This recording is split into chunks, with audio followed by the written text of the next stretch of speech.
Bonjour amis preneurs, comme tu le sais, la chaîne Entrepreneur Gagnant traite les sujets de liberté financière. Ce réseau d'entraide a l'ambition de te partager un maximum d'informations et de retours d'expérience. L'idée est de te permettre de mettre en place des stratégies pour épargner, créer plusieurs business et acquérir in fine des actifs rentables qui travailleront pour toi et t'offriront la liberté que tu mérites. Dans cette vidéo, j'ai le plaisir de te parler des investissements que tu dois absolument connaître. Bien évidemment, le moment d'intégrer cet actif dans ton portefeuille va dépendre de ton avancée dans la mise en place de ta liberté financière. Si tu viens juste de commencer le premier niveau de ta liberté financière qui consiste à alimenter ton épargne de précaution et de projet, cette vidéo va te procurer non seulement des informations très intéressantes, mais aussi te donner une grande motivation pour accélérer et passer au niveau 2 de la liberté financière que je décrirai dans une prochaine vidéo. Et si tu es déjà au niveau 2 de la liberté financière avec plusieurs business rentables et que tu souhaites placer l'excédent de trésorerie dans un actif entièrement passif, cette vidéo va te permettre de passer à l'action rapidement et compléter ton arsenal d'actifs. Dans les deux cas, il est important que tu connaisses ce placement. J'aurais aimé avoir accès à cette information à mes débuts. Aujourd'hui, j'affectionne particulièrement ce placement totalement passif et rentable. Je vais donc dans cette vidéo te présenter une alternative pour investir dans l'immobilier. Je vais t'expliquer le principe de l'immobilier pierre-papier. Je vais te parler des avantages et des inconvénients des SCPI et te transmettre plein d'autres informations. Reste jusqu'au bout de la vidéo car de précieux renseignements sont communiqués tout au long de cette vidéo avec à la fin un conseil bonus comme à chaque fois. Ces informations te permettront de faire la différence entre une stratégie réussie et une moins bonne. Ce placement immobilier de plus en plus publicité te permettra de diversifier ton portefeuille d'actifs et d'accroître ta liberté financière en t'affranchissant des risques d'impayés et de la charge de travail qu'implique la gestion immobilière. Amis preneurs, j'espère que tu vas bien. Merci de t'abonner à la chaîne Entrepreneur Gagnant. C'est très important et entièrement gratuit. Il suffit juste de cliquer sur le bouton rouge en bas à droite de l'écran. Cela permet de chatouiller l'algorithme YouTube. J'en profite pour te remercier des gentils messages. Merci. La question traitée aujourd'hui est quelle est cette solution alternative qui permet d'investir dans l'immobilier? Avant de commencer, petit disclaimer sur le fait que la chaîne Entrepreneur Gagnant n'est pas un conseiller financier mais juste un réseau d'entraide et de partage d'informations. Chacun est responsable des choix de ses investissements en toute indépendance. Retiens que tout investissement financier ou autre comporte de réels risques de perte de capital. L'immobilier est un actif que tout bon gestionnaire de patrimoine se doit d'avoir dans son portefeuille diversifié. Tout le monde connaît l'immobilier traditionnel, celui qui consiste à acquérir en nom propre ou via une société un ou plusieurs biens type parking, appartements, maisons, bureaux, commerces et autres, qui seront ensuite loués afin d'en récupérer les loyers. Un avantage non négligeable est que le patrimoine immobilier peut se construire via l'emprunt, ce qui en fait un investissement dit à fort levier bancaire. Les loyers remboursent au fur et à mesure le crédit et ainsi le patrimoine immobilier augmente mécaniquement sans avoir besoin de posséder initialement le capital pour acquérir ce patrimoine. L'immobilier c'est super comme placement, mais si on se parle franchement, qui n'a jamais eu peur de tomber sur un mauvais locataire qui ne paye pas ses loyers, voire qui dégrade le bien? Qui n'a jamais eu peur que son bien soit squatté? Et je ne parle même pas des problèmes avec les syndics de copropriété. Je ne connais pas un seul investisseur immobilier qui n'a pas eu de soucis avec son locataire. Je ne dis pas que c'est systématique, non, il y a de très bons locataires. Mais statistiquement, l'investisseur immobilier en direct connaîtra tôt ou tard, au moins une fois dans sa vie, un locataire indélicat. Ce qui est vraiment incompréhensible et inacceptable, c'est le temps que prennent les procédures judiciaires quand cela arrive, juste pour faire valoir ses droits. Que font réellement les pouvoirs publics face à ce problème? Il est important d'aider les gens qui en ont besoin. C'est évident que je préfère vivre dans un monde de soutien, de bienveillance et d'entraide. Mais cela ne peut pas se faire au détriment de toutes ces personnes qui essaient de s'élever et de construire honnêtement leur liberté financière. Heureusement, des alternatives à l'immobilier traditionnel dit physique se démocratisent. Il s'agit de l'immobilier pierre-papier.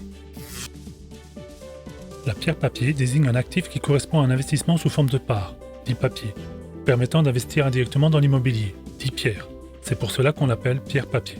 Cet actif est mis dans un véhicule comme une assurance vie ou un compte financier dédié, géré par une société de gestion agréée qui utilise l'argent collecté des investisseurs pour acquérir des biens immobiliers. L'investisseur détient alors un placement financier mais bénéficie de la performance et du comportement d'un investissement immobilier tout en étant passif. Il existe plusieurs types de placements pierre-papier comme par exemple SCPI, OPCI, SIC. Dans cette vidéo, j'ai décidé de te faire un coup de projecteur uniquement sur le placement pierre-papier nommé SCPI. Une SCPI, c'est donc une société civile de placement immobilier.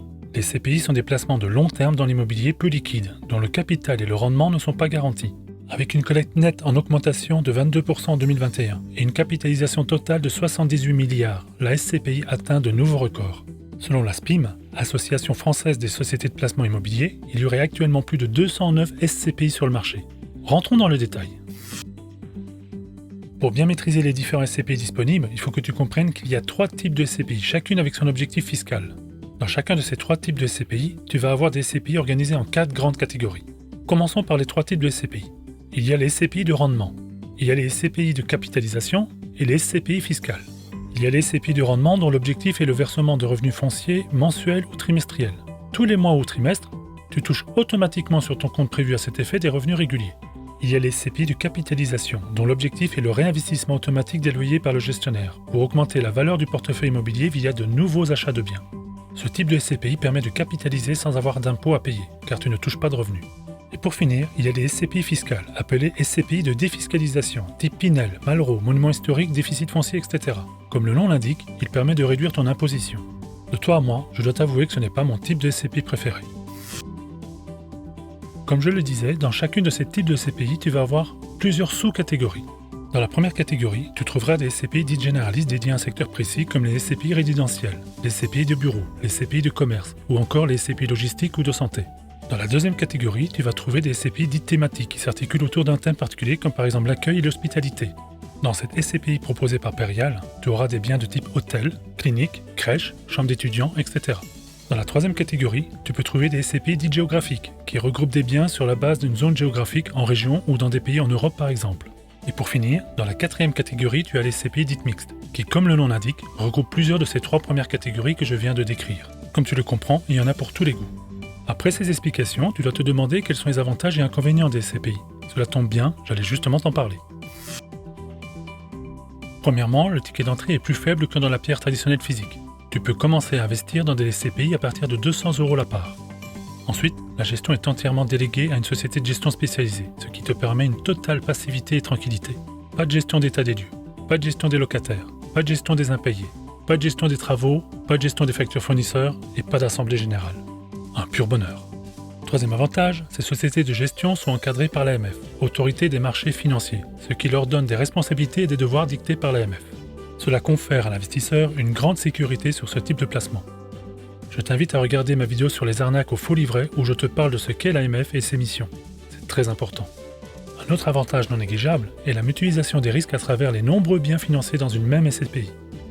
Certains SCPI peuvent avoir en portefeuille plus de 1 milliard d'euros d'actifs. Cela permet d'offrir une très grande diversité de biens avec un très grand nombre de locataires. C'est un élément à prendre en compte. Exemple, si tu as 1000 locataires et que 100 ne payent pas, cela ne fait toujours que 10% d'impayés. Alors que si tu as un bien en direct avec un locataire qui ne paye pas, cela fait 100% d'impayés. C'est déjà plus problématique.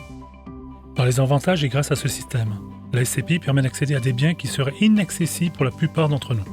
Qui pourrait acheter seul une clinique en Allemagne, un hôtel particulier sur l'avenue Georges V, ou bien encore une tour à la Défense? Grâce aux collectes et à la puissance financière engendrée, les sociétés de gestion peuvent investir sur des biens extraordinaires partout en France, en Europe et au-delà. Tu trouves encore de nombreux avantages aux SCPI, comme par exemple vendre partiellement une partie de tes parts, ou bien le fait qu'il n'y ait pas de frais de notaire, ou encore la possibilité de revalorisation des parts annuellement, sans parler de la résilience des SCPI qui ont prouvé leur résistance lors des différentes crises financières. Et pour finir, les rendements annuels affichés par les sociétés SCPI sont quand même de 4,2 à 7,5% selon la SCPI avant impôt. Si tu choisis bien ta SCPI en mettant en place la bonne stratégie en fonction de ton profil, les performances peuvent être très intéressantes tout en ayant quand même une passivité totale, ne l'oublions pas. Alors bien évidemment, il n'y a pas que des avantages. Premièrement, tu n'es pas directement propriétaire du bien, mais des pierres papier. Deuxième inconvénient, il n'y a pas de frais de notaire, mais les sociétés de gestion impliquent des frais d'entrée qui peuvent être élevés. Il s'agit d'un pourcentage sur la valeur des parts. La plupart du temps, ces frais appelés frais d'entrée sont plutôt en réalité pris à la sortie. Ce système est intéressant si tu ne vends jamais tes parts. Par contre, si le bien a pris de la valeur et que tu revends tes parts, alors les frais seront indexés sur cette nouvelle valeur et non sur le montant investi initialement. Le pourcentage de frais appliqués par les sociétés de gestion vont de 8 à 12%.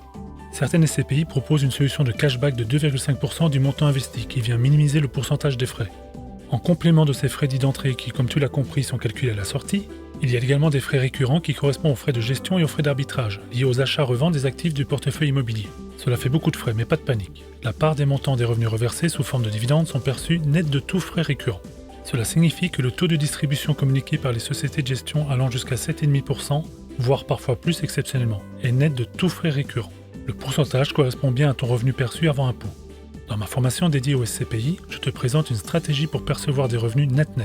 Un pur bonheur. Autre inconvénient à savoir, en investissant dans les SCPI, tu ne perçois pas directement les rendements. Il y a un délai de jouissance en moyenne entre 3 et 6 mois pour commencer à percevoir les bénéfices de l'investissement selon les SCPI. Attention, cette remarque est différente si tu achètes des parts de SCPI via une assurance vie, où les sociétés de gestion ont sélectionné exclusivement des SCPI à très faible délai de jouissance, de l'ordre de 1 mois. Ce point est intéressant, mais malheureusement les sociétés de gestion de contrats d'assurance vie prélèvent à mon goût trop de frais de tenue de compte. Un autre sujet qu'on peut mettre dans les inconvénients est que la valeur, les rendements et la revente des parts ne sont pas garantis. La valorisation évolue en fonction des marchés. Il y a donc un risque de perte de capital. Maintenant que tu connais les avantages et les inconvénients, répondons à la question comment détenir des parts de SCPI.